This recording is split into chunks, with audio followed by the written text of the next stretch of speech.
Hello everyone. अब हम लोग अपने नेक्स्ट क्वेश्चंस पे चलते हैं जो कि मल्टीपल करेक्ट के ऑफ सीरीज में आएगा। ठीक। यहाँ पर क्या है, पहला क्वेश्चन हमारे पास A B C D is a square plate with centre O. The moment of inertia of plate about the perpendicular axis through O is I and about the axis मतलब ये बोल रहा है कि about the axis 1 2 3 and 4 are I1 I2 I3 and I4 respectively. It follow that हो। मेरे पास simple सा ये क्वेश्चन पूछा है कि एक ABCD प्लेट है जो कि कैसा स्क्वायर प्लेट है जिसके सेंटर ऑफ मेरे पास कौन सा है, O है। और यहाँ पे मोमेंट ऑफ इनर्शिया प्लेट की जो परपेंडिकुलर प्लेट के जो परपेंडिकुलर वहां पर से एक्सिस ऑफ O से जो पास कर रहा है उसकी इनर्शिया ऑफ कितनी है, I है क्वेश्चन के अकॉर्डिंग। अगर यहाँ पे इनर्शिया ऑफ आई है तो क्वेश्चन में बोला है and about the axis 1 2 3 and 4 are I1 I2 I3 and I4 respectively. इसके रिस्पेक्ट में I1, इसके रिस्पेक्ट में I2, इसके रिस्पेक्ट में I3 और इसके रिस्पेक्ट में I4 है। इट फॉलो दैट, ये चारों में से कौन से ऑप्शन को वो फॉलो करता है। एक सिंपल सा फॉर्मेट है। तो देखिए, अगर हम लोग ये करने की कोशिश करें कि मेरे पास ये स्क्वायर ऑफ लेमिना है, तो अगर देखिए जो भी दो कोई एक्सिस एक दूसरे के परपेंडिकुलर हैं, ठीक है, इस तरह से एक दूसरे के परपेंडिकुलर और एक ये तीसरा है, तो आपको ये मालूम है कि जो लेमिना के परपेंडिकुलर होगा, मैं एजम्पशंस कर लेता हूँ कि जो लेमिना के परपेंडिकुलर होगा या कोई भी स्ट्रक्चर के ऐसा परपेंडिकुलर होगा, उस एक्सिस की जो इनर्शिया होगी उस सरफेस के अलोंग जो बाकी दो एक्सिस होगा वो दोनों परपेंडिकुलर एक्सिस के एडिशन के इक्वल होगा। कौन सा, जो लेमिना के कैसा होगा, परपेंडिकुलर होगा। तो हम लोग ये देखते थे परपेंडिकुलर एक्सिस थ्योरम से I z is equal to I x plus of I y. तो पहला ऑफ मेरे पास कौन सा है क्वेश्चंस के हिसाब से, I two is equal to I three. मतलब ये कह रहा है कि जो इसकी इनर्शिया है, ठीक है, ये सेकेंड वाली ऑफलाइन की और ये थर्ड वाली ऑफलाइन की इनर्शिया कैसी है, इक्वल। ठीक है। तो एक सिंपल सा फॉर्मेट में देखूं कि मेरे पास जो I2 की वैल्यू होगी और जो किसकी होगी I4, ये दोनों एक दूसरे के कैसे परपेंडिकुलर, सिमिलर ऑफ I3 और I1 भी है। ये दोनों एक दूसरे के अलोंग परपेंडिकुलर है। कौन सा, I3 और I4 भी एक दूसरे के अलोंग परपेंडिकुलर है। और एकदम सिमिलर I2 और I4 भी एक दूसरे के अलोंग परपेंडिकुलर, और ये दोनों मिलके परपेंडिकुलर ऑफ किसके अलोंग है मेरे पास, जेड एक्सिस के। ये चारों मिला के मतलब ये सरफेस के अक्रॉस चाहे जितनी भी ऑफलाइन में खींचू, ये सभी जेड एक्सिस के कैसी होंगी, परपेंडिकुलर। तो अगर मैं ये चीज सोचता हूँ कि मेरे पास जो ओ से परपेंडिकुलर है उसकी इनर्शिया ऑफ आई है, तो ये किसके इक्वल होगी, I1 प्लस ऑफ किसके इक्वल होगी, I3 के इक्वल। और I1 और I3 की वैल्यू अगर स्क्वायर लेमिना है तो आपको मालूम है कि अगर I1 की बात की जाए तो I1 और I3 की वैल्यू ऑफ कैसी होगी, सेम होगी। सिमिलर ऑफ अगर इसी तरह से मैं देखूं तो I2 प्लस ऑफ I4 की वैल्यू इक्वल होगी। और यहाँ से I2 और I4 की वैल्यू एक दूसरे के इक्वल होगी और सिमिलर ऑफ I1 की वैल्यू ऑफ I3 के इक्वल होगी। तो अगर मैं यहाँ से देखूं तो ये मेरे पास कौन सा 2I1 हुआ और ये कौन सा हुआ 2I2 हुआ। तो अगर ये चीज देखा जाए तो मेरे पास IO की जो वैल्यू होगी वो किसके 2 टाइम्स ऑफ I1 के इक्वल होगी। और IO की वैल्यू अगर यहाँ से मैं IO बाई ऑफ 2 रखता हूँ कि I1 के इक्वल होगा। सिमिलर हो अगर इस इक्वेशन से मैं देखूं तो ये मुझे कौन सा IO is equal to of कितना हो जाएगा 2I2।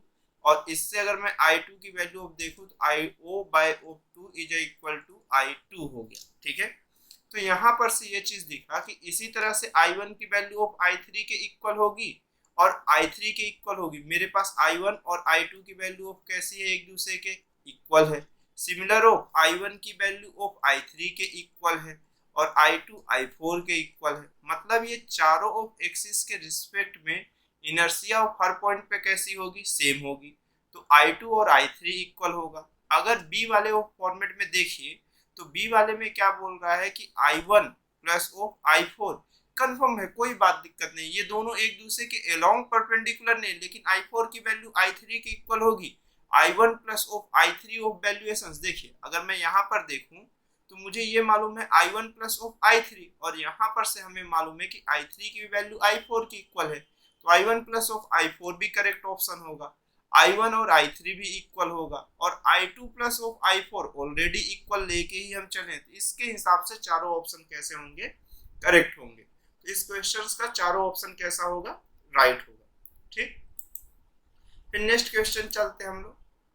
नेक्स्ट क्वेश्चन क्या बोल रहा है हमारे पास, a rod weight W is supported by two parallel knife edge A and B and is in equilibrium in horizontal position। ठीक है, मेरे पास कैसा एक रॉड है इस तरह से, ठीक है,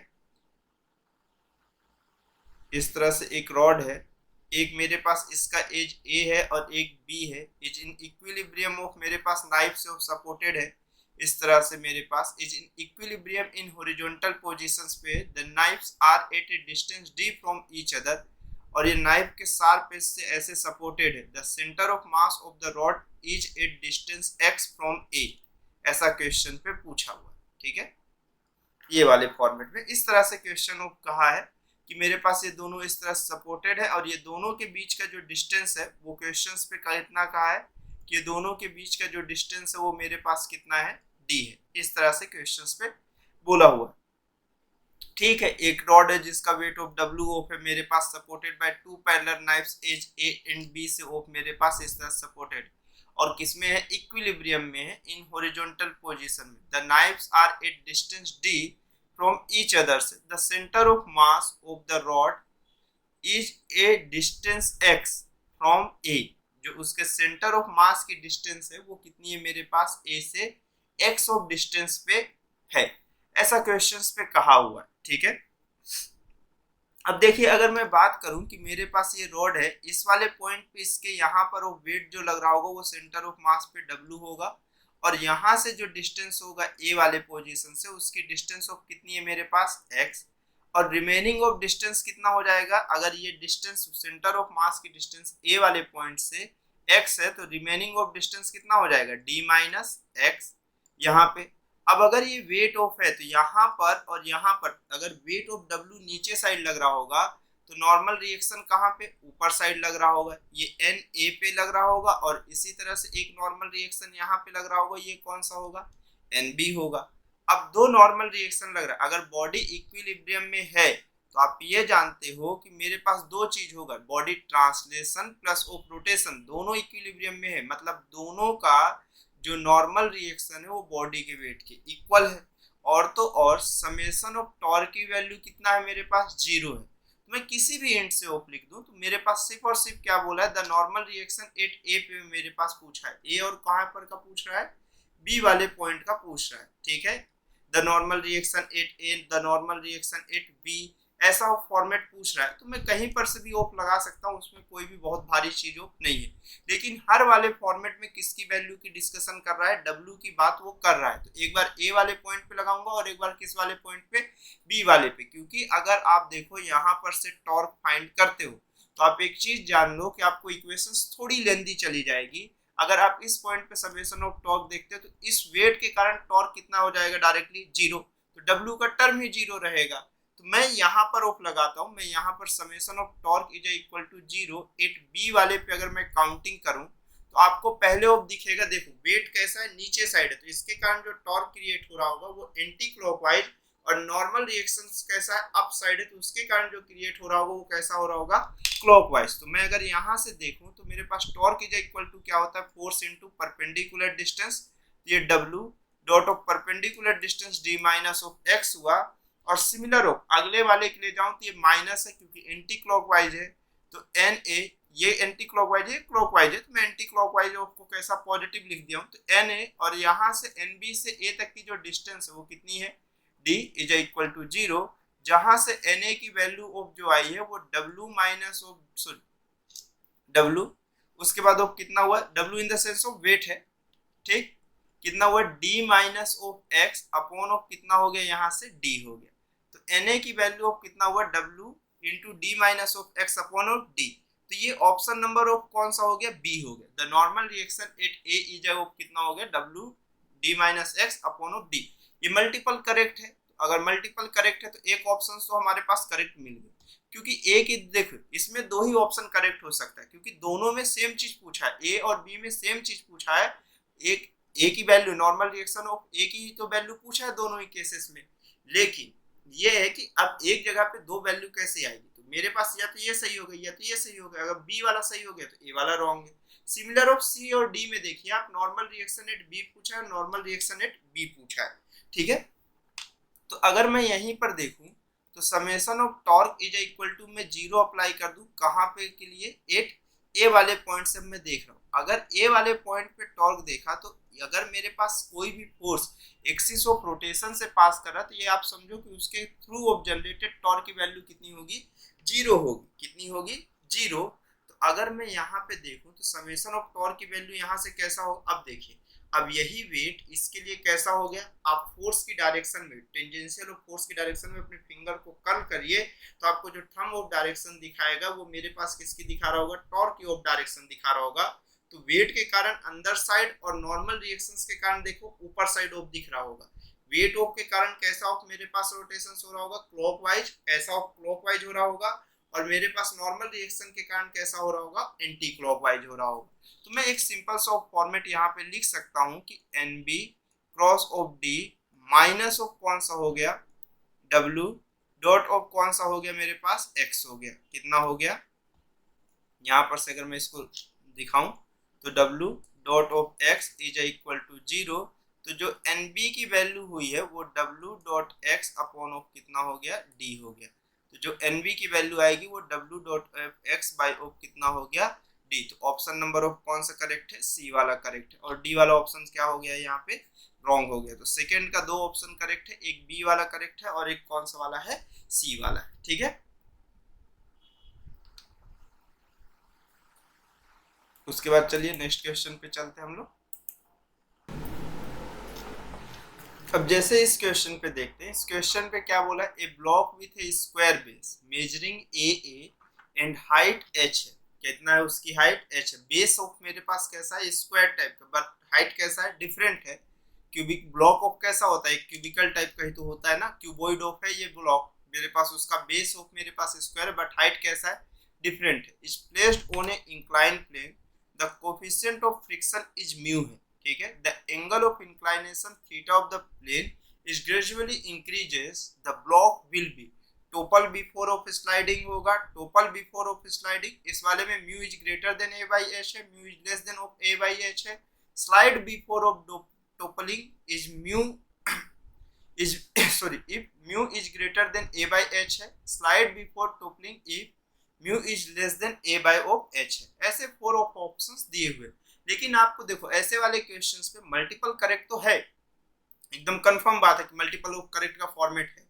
ऐसे क्वेश्चन में वो पहले ही आपको एलिमिनेट करके 50-50% दे दिया है। अब वो दो में से कौन सा एक सही है या नहीं है ये देखना है। अगर दोनों सही है तो वही दो ऑप्शन करेक्ट है और फिर उसके बाद रॉन्ग है। देखिए कैसे आप देख सकते हो कि topple before of sliding, topple before of sliding mu is greater than, mu is less than, same of form. Slide before toppling mu, slide before toppling mu, एक बार ग्रेटर देन है एक बार कैसा है, लेस देन है। Same of चीज को अगर ये सही हुआ तो अपने आप ये रॉन्ग हो जाएगा, अगर ये सही हुआ तो अपने आप ये रॉन्ग हो जाएगा। इस तरह का फॉर्मेट है।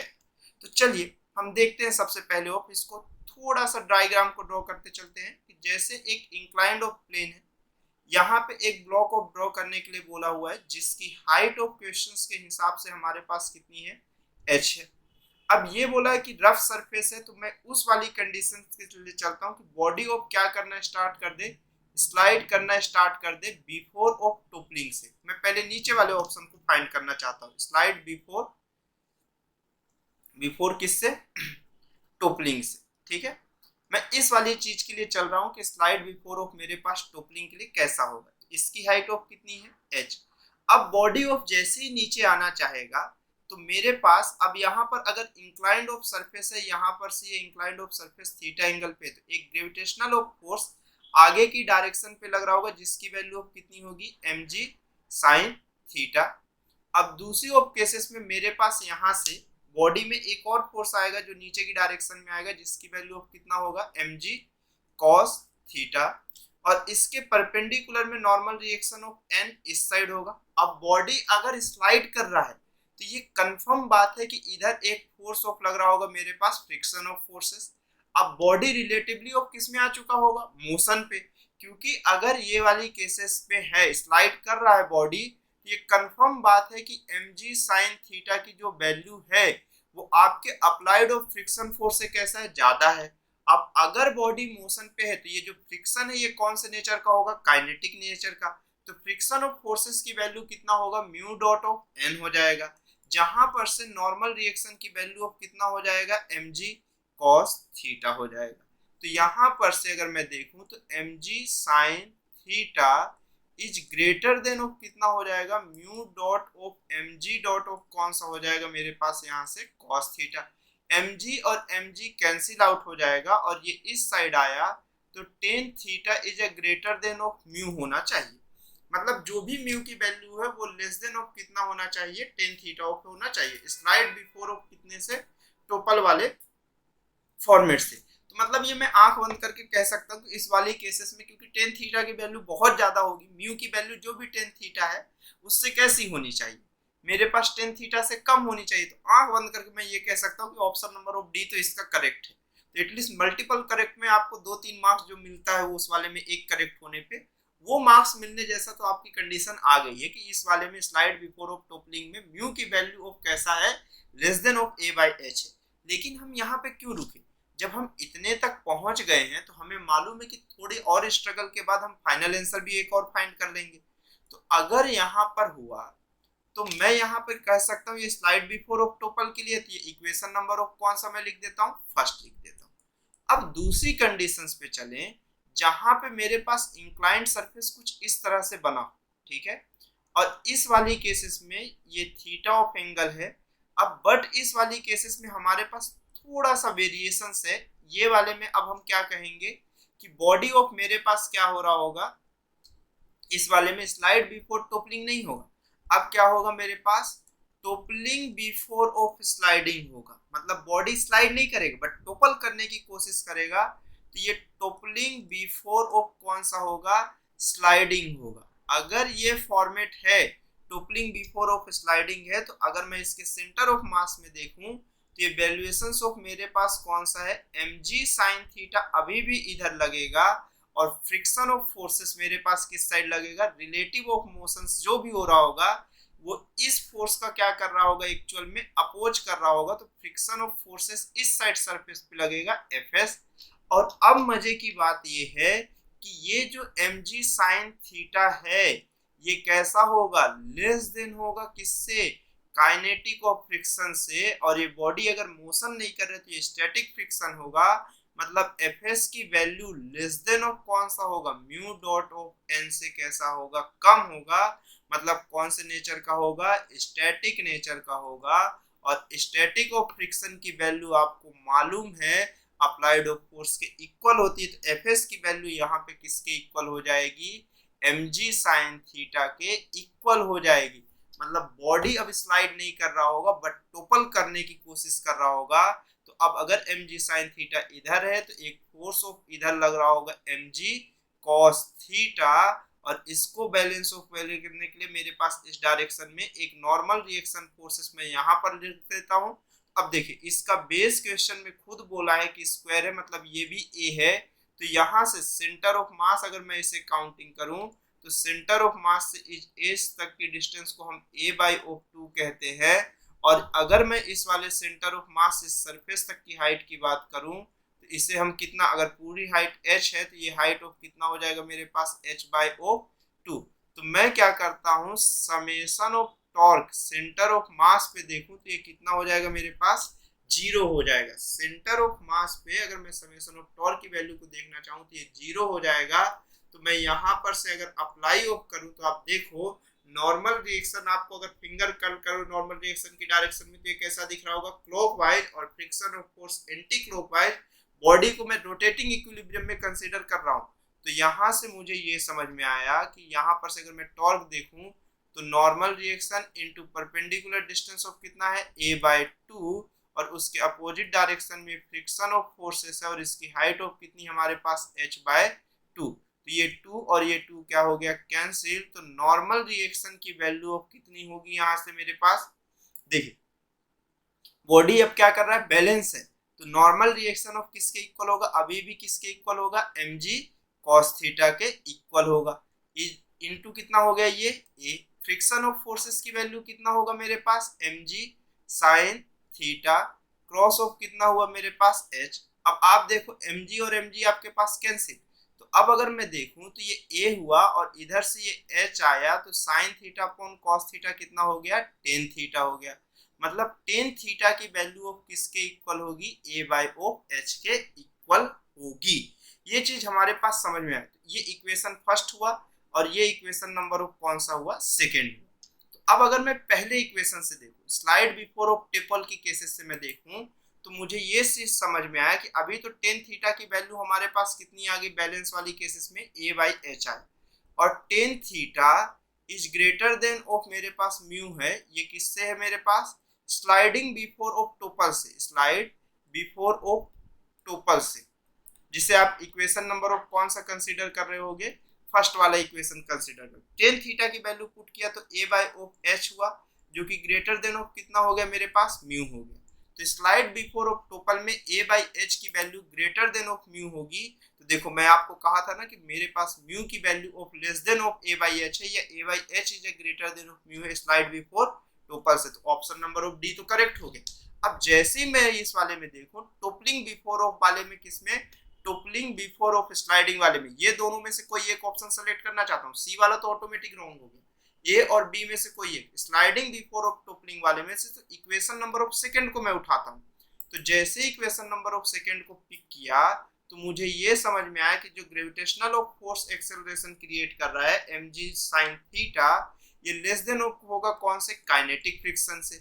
आपको मालूम है कि जो काइनेटिक फ्रिक्शन की वैल्यू होती है वो कितनी होती है, म्यू डॉट ऑफ कितना, नॉर्मल रिएक्शन, नॉर्मल रिएक्शन की वैल्यू mg cos थीटा थी प्लेन में, ये mg cos theta mg cancel, sin theta upon cos theta कितना हो गया, tan theta is less than of mu, और tan थीटा की वैल्यू ऑफ आप अभी जस्ट लास्ट वाले में फाइंड किए थे कितना, a बाय h, तो a by h is less than of mu होगा, तो ये किसके लिए होगा, टोपल बिफोर ऑफ स्लाइडिंग में a बाय ऑफ h, मतलब बेस और हाइट का जो रेशियो है वो लेस देन ऑफ होगा किससे, मेरे पास म्यू से।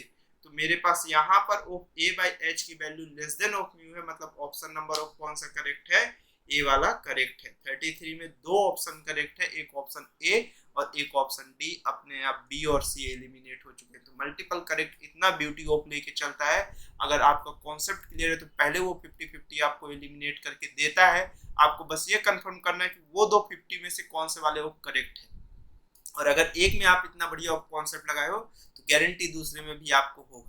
बस थोड़ा पेशेंस बना के रखना है और इजीली ऑफ सॉल्व करते जाना है, एक स्टेप के बाद दूसरा स्टेप ऑफ अगर आप सॉल्व करते गए, पूरे स्टेप को अगर आप सॉल्व कर रहे तो आपको ऑलरेडी ऑफ ऑल क्वेश्चंस का सॉल्यूशन मिलता हुआ चला जाएगा। ठीक है, चलिए नेक्स्ट क्वेश्चन पे हम लोग चलते हैं। नेक्स्ट क्वेश्चन पे क्या बोल रहा है, a body is in equilibrium under the influence of A number of forces, मतलब एक बॉडी है वो इक्विलिब्रियम में है, कैसे, under the influence of A number of forces, कई सारे फोर्सेस के इन्फ्लुएंस में। ठीक है, each force has a different line of action, और सभी फोर्सेस का लाइन ऑफ एक्शन कैसा, different different. The minimum number of force required, ठीक है, कितने minimum number of force required है, तो मतलब ये चाह रहा है वो बॉडी कि अगर मेरे पास डिफरेंट लाइन एक्शन है तो समेशन ऑफ टॉर्क की वैल्यू 0 होना चाहिए और समेशन ऑफ फोर्स की वैल्यू 0 होना चाहिए, तब बॉडी किस पे रहेगा, मेरे पास इक्विलिब्रियम में रहेगा। ठीक है, तो अगर पहले वाले में देखिए क्या बोला है, two if their lines of action passes through the centre of mass of the body, अगर वो बोल रहा है कि मेरे पास कैसा उनका लाइन ऑफ एक्शन पास कर रहा हो, कहां से, सेंटर ऑफ मास से, तो ये वाली केसेस में कैसा है कि मेरे पास क्वेश्चन में ये बोला है कि the minimum number of forces required, और मेरे पास number of force, each force है जो डिफरेंट लाइन ऑफ एक्शन होना चाहिए, एक ही लाइन में नहीं हो सकता। तो मेरे पास ये कंफर्म बात है कि दो वाला तो पॉसिबल ही नहीं है, क्योंकि अगर दो फोर्सेस से इक्वल ऑफ है तो अगर line of action different different है, जैसे अगर ये ऑफ है मेरे पास, ये सेंटर ऑफ मास से पास जरूर कर रहा है, हो सकता है मेरे पास दो फोर्सेस है, line of action passes through the centre of mass of the body, एक यहाँ से पास हो जाए, एक यहाँ से हो जाए। अब कई लोगों को ये लगा होगा कि शुरू वाले में कि अच्छा लाइन ऑफ दो फोर्सेस है, ऐसा और ऐसा हो जाए, तो ये समेशन ऑफ टॉर्क भी जीरो और समेशन ऑफ फोर्स भी जीरो हो जाए, इक्वल और अपोजिट। लेकिन नहीं, क्वेश्चन में बोला है each force has a different line of action, मतलब एक ही लाइन ऑफ एक्शन दोनों की नहीं हो सकती ऐसे। तो मेरे पास ये दूसरा पहला वाला तो एकदम गलत हो गया, ठीक है। दूसरे वाले में क्या बोल रहा है, 3 if their line of action are not parallel. हो सकता है भाई, तीसरा वाला तो हो ही सकता है कि तीन ऑफ लाइन है और वो तीनों मेरे पास एक दूसरे के मतलब कैसा है, 3 लाइंस है और एक्शन आर नॉट पैरेलल, एकदम बिल्कुल हो सकता है। थर्ड वाले में हो सकता है कि मेरे पास कोई ऑफ ऐसा जा रहा हो, दूसरा ऑफ कुछ इस तरह से जा रहा हो, तीसरा कुछ इस तरह से जा रहा हो, तो ये दोनों के इस डायरेक्शन के हॉरिजॉन्टल और ये वाले फोर्सेस का समेशन ऑफ मेरे पास ये दोनों का समेशन ऑफ एक दूसरे के इक्वल और अपोजिट हो जाए, और ये दोनों का ऑफ मेरे पास कैसा इक्वल और अपोजिट हो जाए, और समेशन ऑफ टॉर्क भी कहीं से ऑफ जीरो हो जाए। तीसरा क्या, if their line of action are parallel, तब भी ऑफ ठीक है, दो पैरेलल हो गए, एक अपोजिट हो गया, सेंटर ऑफ मास, ये भी सही है। 4 if their line of action are parallel and all the forces have the same magnitude, एकदम सही है, कोई दिक्कत नहीं, दो एक डायरेक्शन पे हो जाए। ऐसा भी तो हो सकता है भाई साहब कि एक इधर से चला जाए, एक इधर से चला जाए, एक इधर से चला जाए, एक इधर से चला जाए, तो ये दोनों इक्वल और अपोजिट और ये दोनों इक्वल ऑफ अपोजिट। तो मेरे पास समेशन ऑफ टॉर्क की वैल्यू ऑफ जीरो करना है, तो मेरे पास अब इस फोर्स की डायरेक्शन ही मैं चेंज कर देता हूँ, क्या फर्क पड़ता है कि मेरे पास ये ऐसा जनरेट कर रहा है और ये इधर, और ऐसे सिमिलर हो, इसके लिए कर देता हूँ। अब देख लो आप, इसके सेंटर ऑफ मास पे टॉर्क ही टॉर्क जीरो हो जाए, कोई फर्क ही नहीं पड़ने वाला। तो ये हो सकता है, पॉसिबिलिटीज है, ठीक है। तो इसके 3 ऑप्शन करेक्ट हो सकते हैं, बी, सी और कौन सा, डी। बस ए नहीं करेक्ट हो सकता कि 2 ऑफ है कि मेरे पास ऐसा हो, तो ये हो सकता है ये वाले में टॉर्क जीरो हो जाए लेकिन फोर्स जीरो नहीं हो सकता, फिर ऐसा, ठीक है।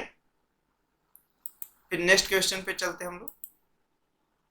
नेक्स्ट क्वेश्चन पे क्या बोल रहा है हमारे पास, a block of mass small m move on a horizontal rough surface with initial velocity v के साथ वो ऐसे मूव कर रहा है।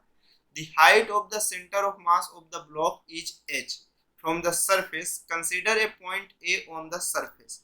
क्वेश्चंस में कुछ इस तरह से बोल रहा है कि एक ब्लॉक है जिसका मास ऑफ कितना है हमारे पास, स्मॉल m है, ठीक है, और मूव कैसा कर रहा है मेरे पास एक हॉरिजॉन्टल सरफेस पे इस तरह से मूव कर रहा है रफ सरफेस में, विथ इनिशियल वेलोसिटी ऑफ कितने के साथ मूव कर रहा है, v के साथ। The height of the centre of mass of the block is कितना है, यहाँ पर से इसकी हाइट h है, from the surface consider a point a on the surface, किसी पॉइंट ऑफ में मैं यहाँ पर a को क्या कर लिया हूँ, कंसीडर कर लिया हूँ सरफेस पे, ऐसा बोल रहा है। Angular momentum about a is mvh initially, ठीक है, तो एकदम सही है भाई। अगर मेरे पास यहाँ पर वो पॉइंट कंसीडर कर रहा है तो आपको एंगुलर मोमेंटम के लिए कितना लिखते हो आप, आर वेक्टर वो, या फिर कौन सा आर परपेंडिकुलर इनटू कौन सा मोमेंटम लिखते हो। तो आर परपेंडिकुलर कितना है h, और मेरे पास मोमेंटम कितना होगा इसका मास इनटू वेलोसिटी।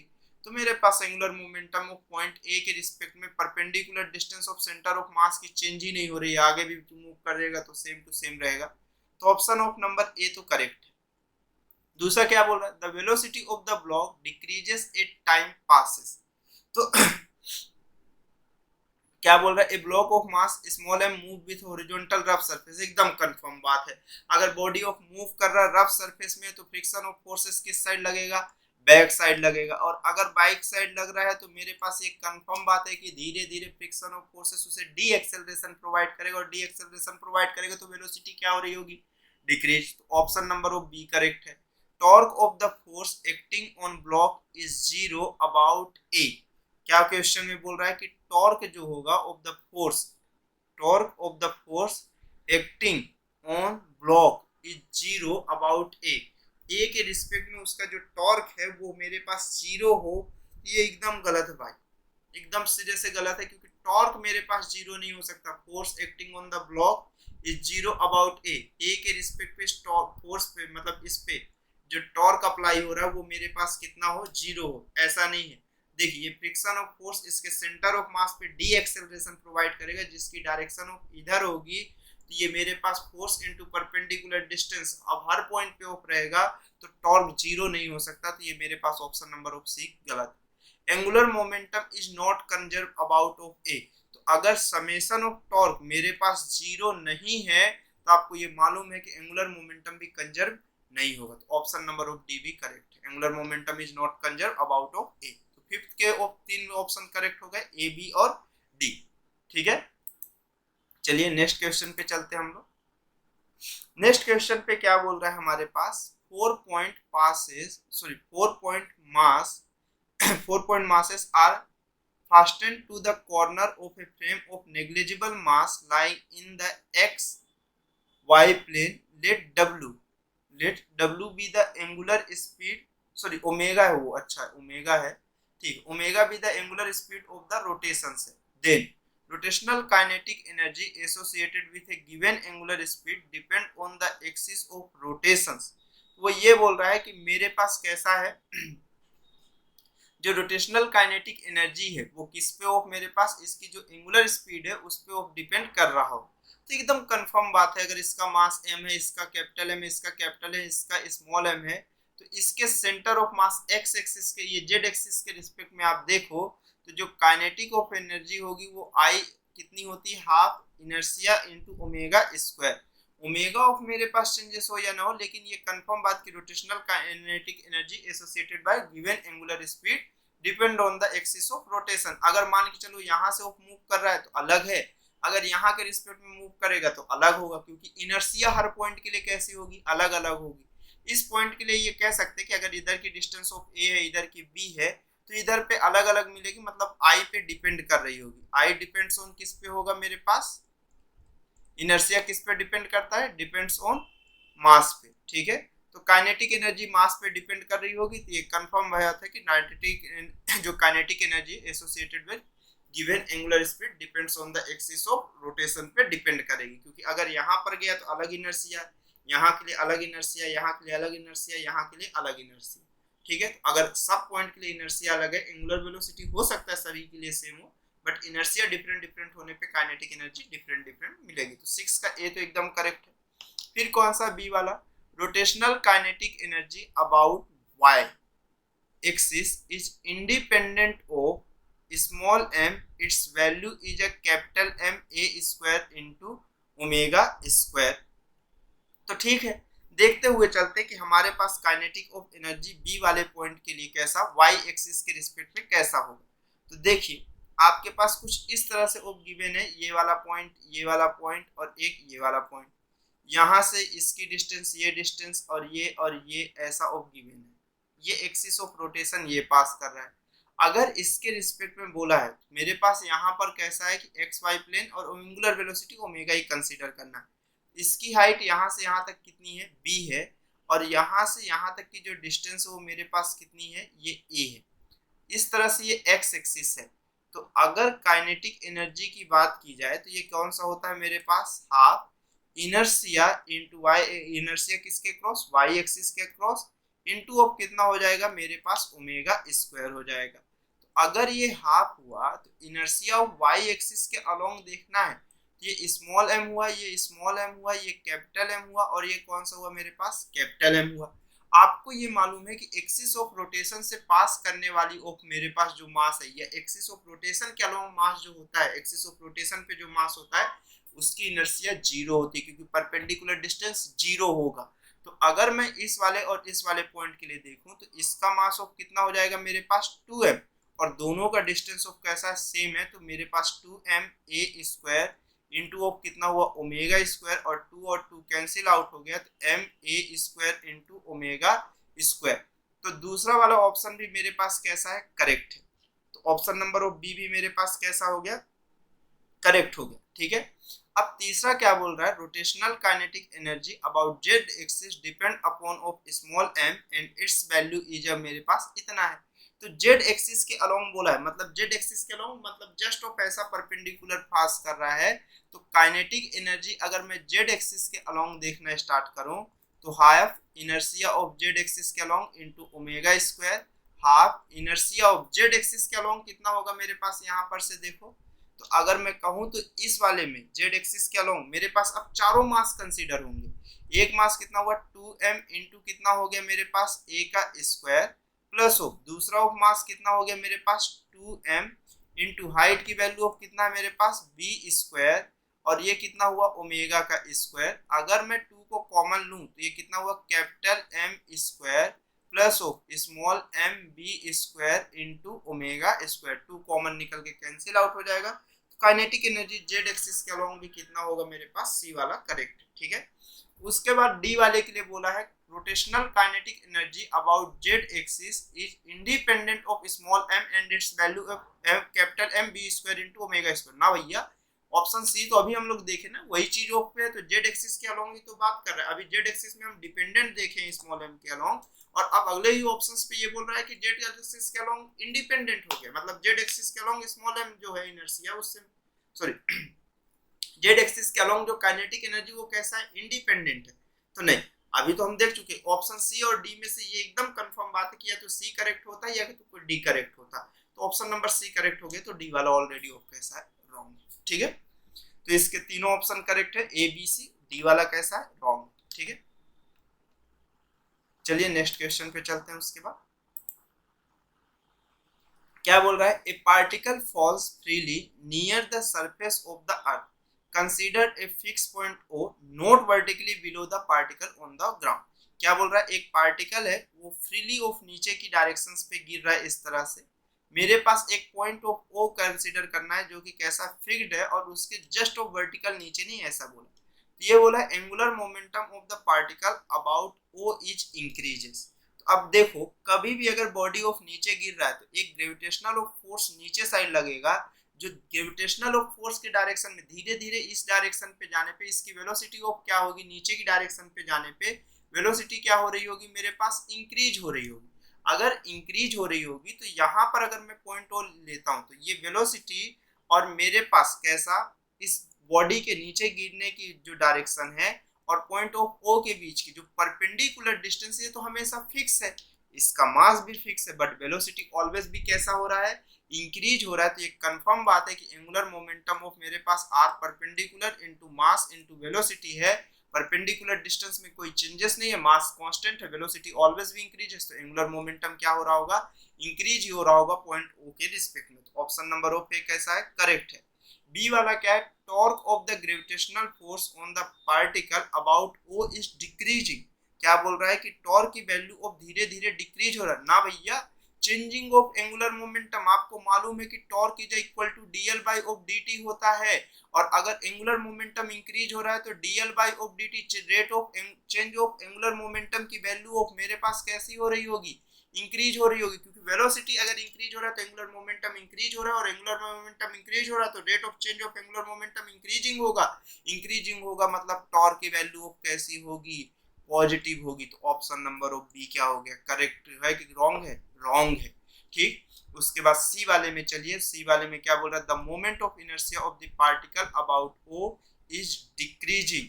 क्या बोल रहा है, मोमेंट ऑफ इनर्शिया, अच्छा मोमेंट ऑफ इनर्शिया की बात कर रहा है, आई की बात कर रहा है, of the particle about O is decreasing. एकदम सही बात है भैया, कोई बात नहीं है, एकदम आप मान सकते हो कि ये डिक्रीजिंग कर रहा है, क्योंकि यहाँ पर से अगर आप देखो तो धीरे धीरे इसकी डिस्टेंस ऑफ क्या होती जा रही है, डिक्रीज हो रही है। और इनर्शिया के पास क्या कहलाती है, moment of inertia, mass into perpendicular distance का स्क्वायर, और अगर डिस्टेंस कम हो रहा है तो वो स्क्वायर रूट मेरे पास कैसा, धीरे धीरे मोमेंट ऑफ इनर्शिया क्या होती जाएगी, डिक्रीज होती जाएगी। तो मेरे पास ऑप्शन नंबर ऑफ कौन सा, सी करेक्ट है।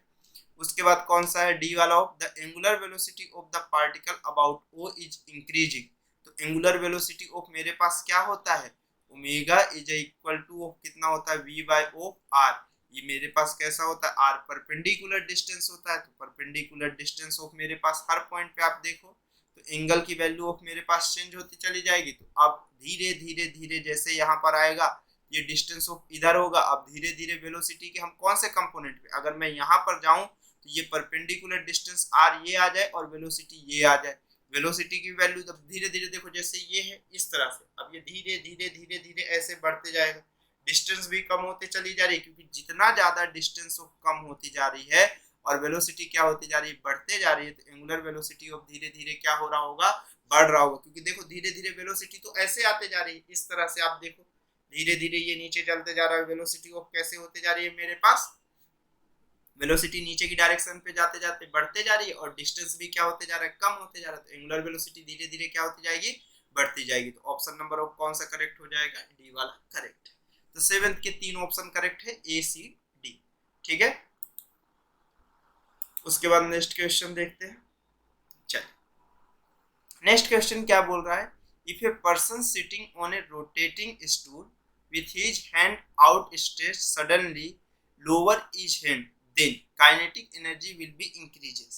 एक सिंपल सा बोल रहा है कि मैं जैसे ये चेयर पे बैठा हूँ तो ये चेयर ऑफ मेरे पास अगर फॉर एग्जांपल रोल कर रही तो मैं अपने हाथ को कैसा कर रहा हूँ रोटेटिंग स्टूल में, इसको मैं ऐसा एक बार ऐसे कर रहा हूँ और सडनली ऑफ ऐसा कर ले रहा हूँ, ये फिर ये ऐसे कुछ देर में उड़ना स्टार्ट होने वाला है वैसे वाले फॉर्म में, तो इस टाइप से बोल रहा है। तो अगर इस तरह से कर रहा है तो आप एक चीज समझो कि जब मैं अपने ऑफ मास को दूर लेके जा रहा हूँ तो मेरे पास इस वाली केसेस में इनर्शिया क्या हो रही है, मेरे पास आई की वैल्यू जो है I is equal to mass into perpendicular distance का स्क्वायर है।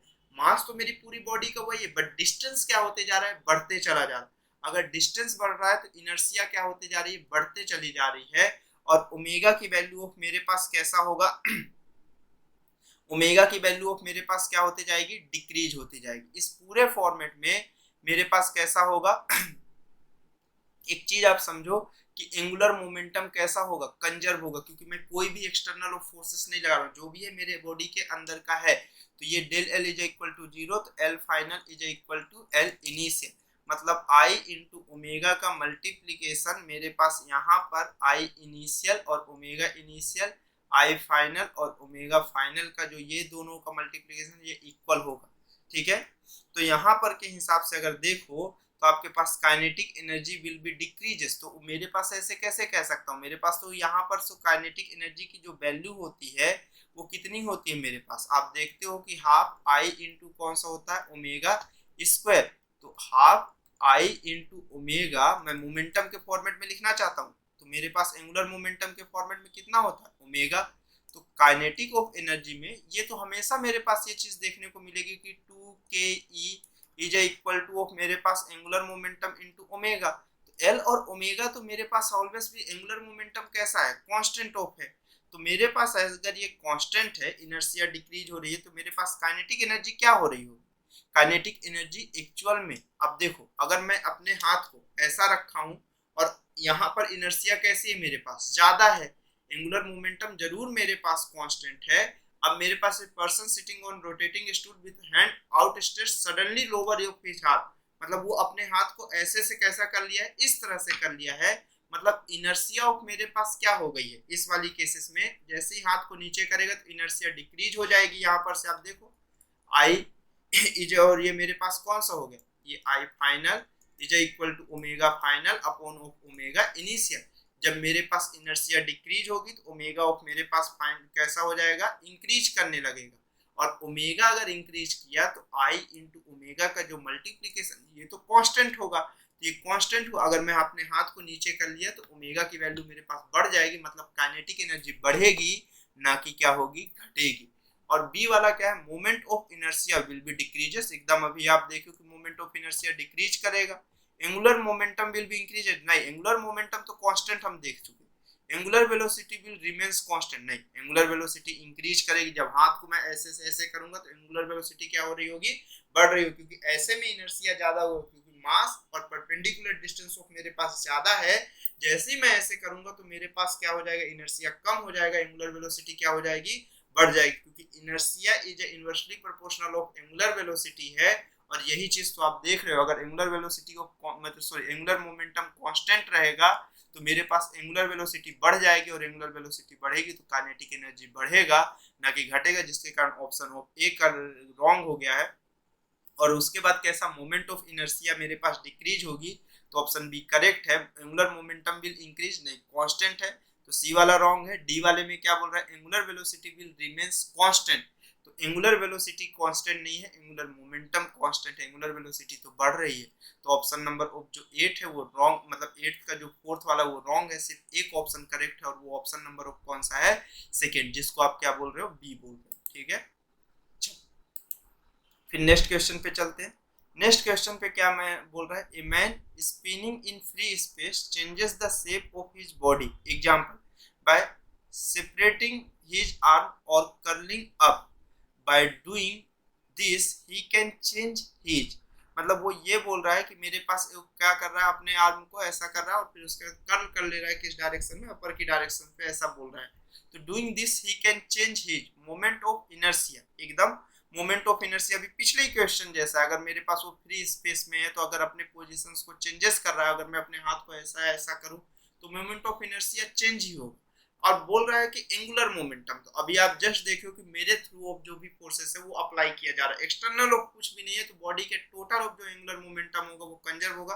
तो option of B, angular momentum में चेंजेस नहीं होगा। वो पूछ रहा है कि ही कैन चेंज हिज, क्या क्या चेंजेस करेगा, तो मोमेंट ऑफ इनर्शिया तो चेंजेस करेगा, एंगुलर मोमेंटम में कोई चेंजेस नहीं करेगा।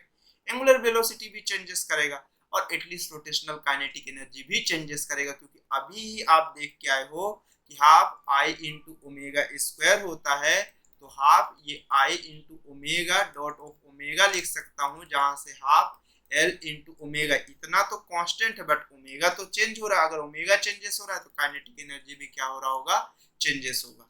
तो मेरे पास इसके 3 ऑप्शन करेक्ट है, ए, सी और डी।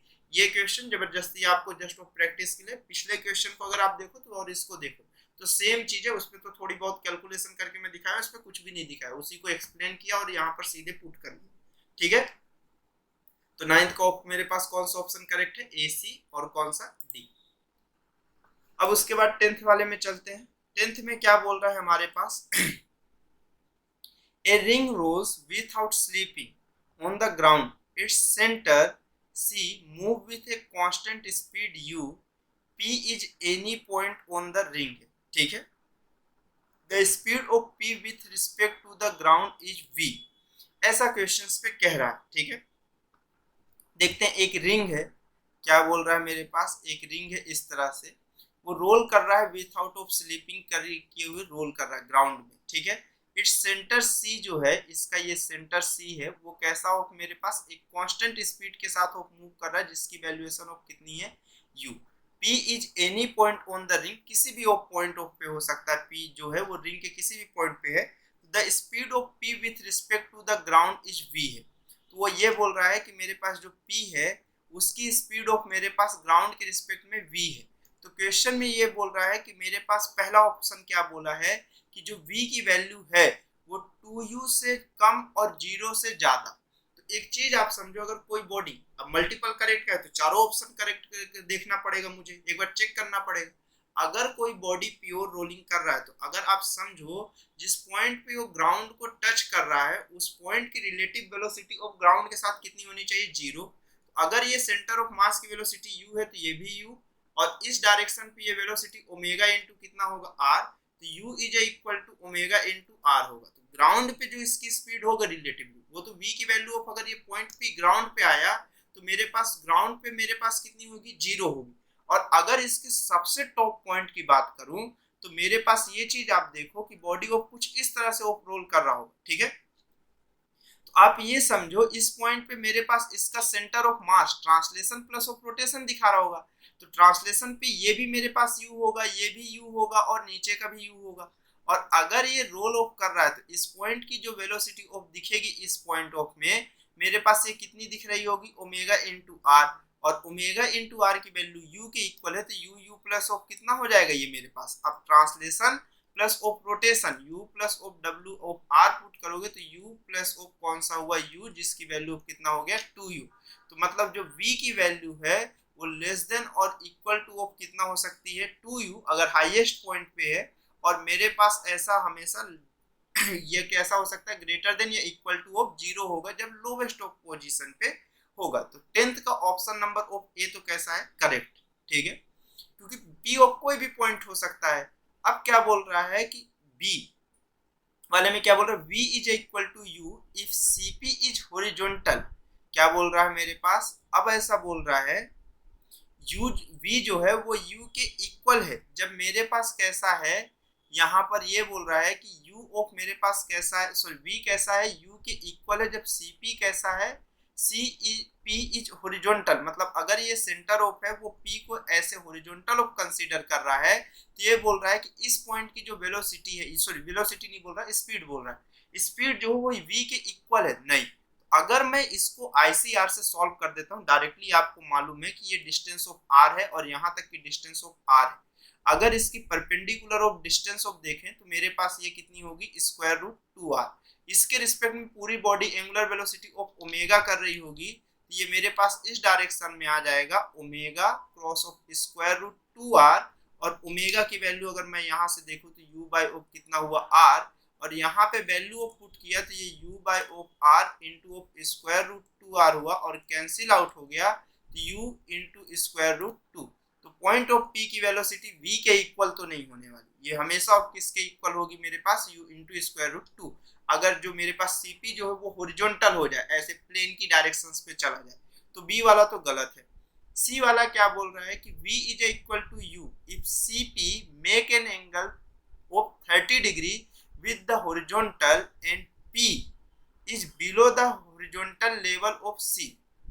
ठीक, तो अब वो क्वेश्चंस पे ऐसा कह रहा है कि मेरे पास कैसा हो कि ये इस तरह से हो, और CP जो है वो हॉरिजॉन्टल से कैसा, CP make an angle 30 degree with the horizontal, मतलब जो ये C ऑफ लाइन है और ये मेरे पास कौन सा है, P ऑफ जो लाइन है, ये हॉरिजॉन्टल से कितने डिग्री के एंगल पे हो, 30 डिग्री।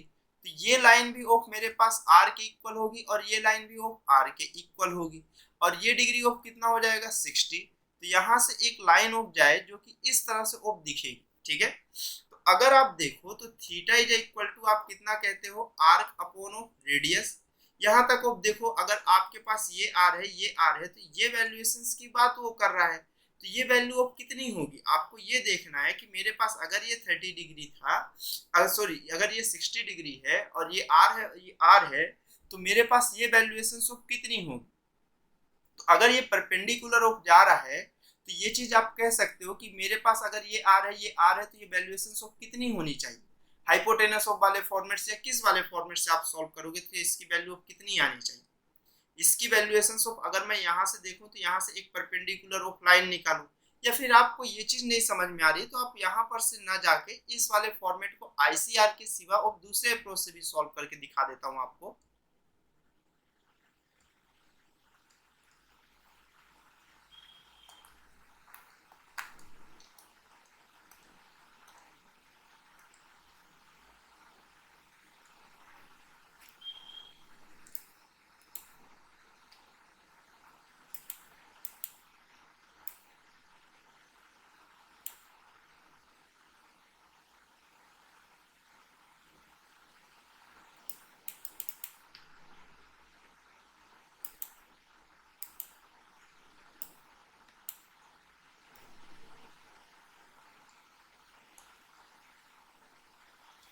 एक सेकंड, ये थोड़ा सा बस पीछे, पता नहीं इरेजर ही नहीं ले रहा है, आ गया सॉरी। चलिए, अब अगर ये चीज को मैं बिना आईसीआर के भी दिखा देता हूँ, मेरे पास सीपी जो है वो हॉरिजॉन्टल से कितने डिग्री के एंगल पे हो, 30 डिग्री के एंगल पे। जैसे ही अगर आप इस चीज को कैलकुलेट किए तो आपके पास काम बनना ऑफ स्टार्ट हो गया। ठीक है, तो देखिए मैं इसको नेक्स्ट पेज पे ले चलता हूँ, मेरे पास कैसा है, इस तरह से ऑफ है। ठीक है, ये पॉइंट ऑफ सी है, ये पॉइंट ऑफ यहाँ पे कौन सा है, पी है, और ये ऑफ लाइन ऑफ इस तरह से है, और ये यहाँ से मैं ऑफ एंगल देख रहा हूँ। मेरे पास बॉडी इसके रिस्पेक्ट में कंप्लीटली ऑफ रोल कर रहा है, ये ओमेगा इंटू आर। अगर आप देखो तो ये मेरे पास कौन सा हुआ, ओमेगा इंटू आर, और ये वेलोसिटी ऑफ कौन सा हुआ आपके पास, सेंटर ऑफ मास की वेलोसिटी हुई। ठीक है, अब देखो अगर यहाँ पर से आप देखो तो इस लाइन को अगर पीछे ऑफ लेके जाओ तो आपके पास ये भी लाइन का एंगल चाहिए या नहीं चाहिए।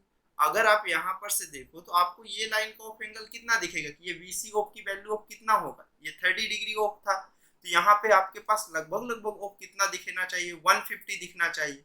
तो अगर मैं डायरेक्टली ऑफ इसको देखने की कोशिश करूँ तो मुझे ये चीज ऐसा दिखेगा कि स्क्वायर रूट ऑफ वीसी का square plus of omega are का square minus of cos, directly मैं लिखता हूँ ना 2vc into of omega R, और ये मेरे पास कौन सा हो गया, कॉस ऑफ 30 डिग्री में लिख दिया। आपको ये मालूम है कि vc ऑफ की वैल्यू vc ही रहेगी, स्क्वायर प्लस ऑफ, ये सॉरी u लिखा हुआ है आपके क्वेश्चन पे, तो मैं यहाँ पे u ही लिख देता हूँ, कोई भारी चीज नहीं है कि बहुत भारी चीज हो गई है।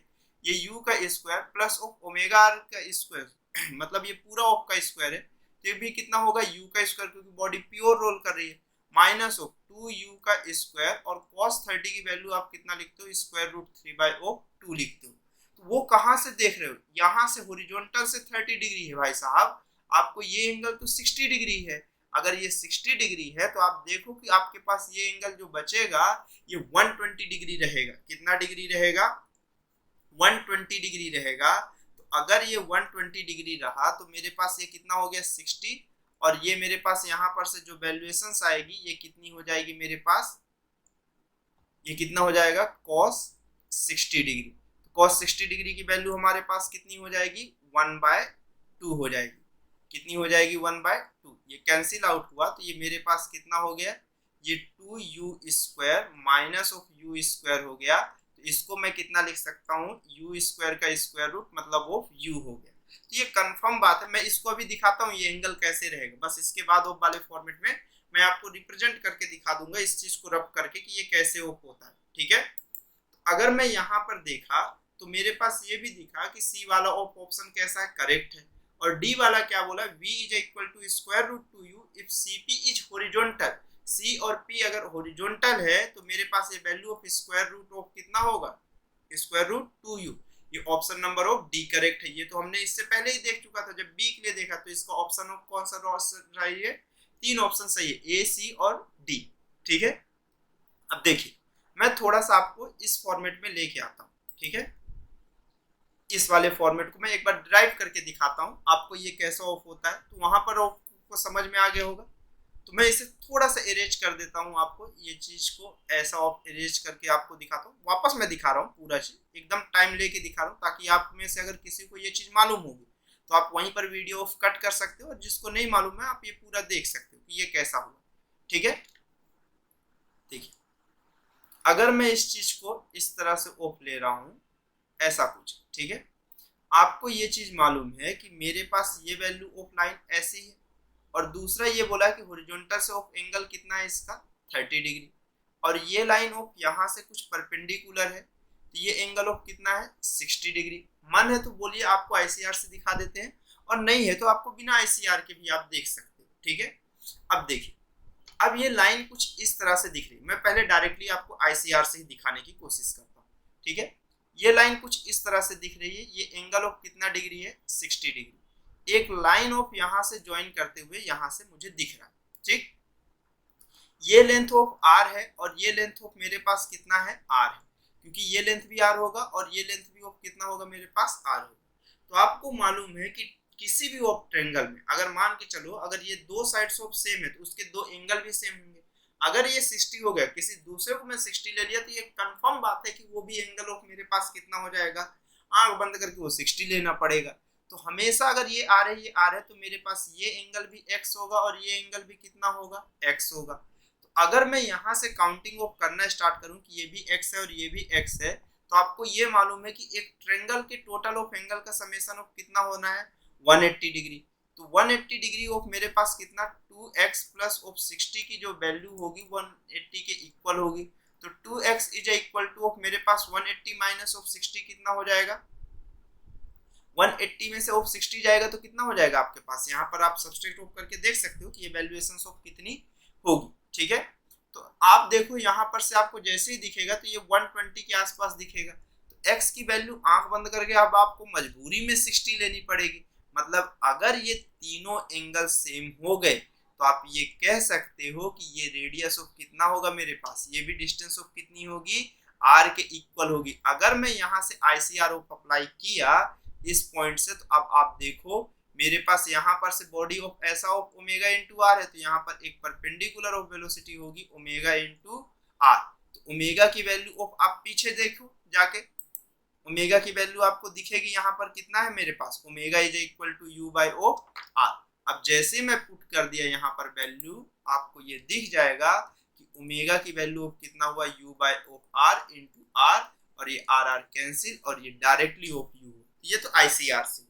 अब कई लोगों के मन में होगा कि वो भी तो एक आप बताए थे ना पैरेललोग्राम ऑफ एडिशन लॉ से, तो मैं वहां से बताने की कोशिश कर लेता हूँ, आप वो देख लो। आपको ये समझ में आया? ठीक, चलिए थोड़ा सा बस एक बार मैं ट्राई करता हूँ अपने साइड से, आपको आ जाएगा तो ठीक है, नहीं आया तो और ठीक है। आईसीआर तो फिर आपके पास है, ये आर है और ये आर है, मेरे पास क्वेश्चन पे ये बोला है कि कितने डिग्री का ऑफ एंगल है, ये मेरे पास 30 डिग्री, ये कितना डिग्री है 60 डिग्री, ये कौन सा है 60 डिग्री। मैं यहाँ पर से एक लाइन ऑफ ड्रॉ करता हूँ कि मेरे पास ये इस तरह से जा रहा होगा और ओमेगा इंटू आर इस लाइन के कैसा होगा, ये परपेंडिकुलर। इस लाइन को मैं आगे लेके गया तो मेरे पास ये VC ऑफ किसके डायरेक्शन में, ये सेंटर ऑफ मास से ऐसे ऑफ लाइन बनाते हुए है, ठीक है। तो अगर इस वाली लाइन के डायरेक्शन में ये U है तो मैं इस लाइन को अगर आगे एक्सटेंड ऑफ करते चला गया तो ये एंगल ऑफ कितने डिग्री का आएगा 30 डिग्री का। एक line of perpendicular of draw कर दिया तो अगर ये 30 डिग्री का है, आप देखो मैं इसको और थोड़ा साफ करता हूँ, 30 डिग्री का नहीं होगा वो, आपको ये समझ में आ गया ना।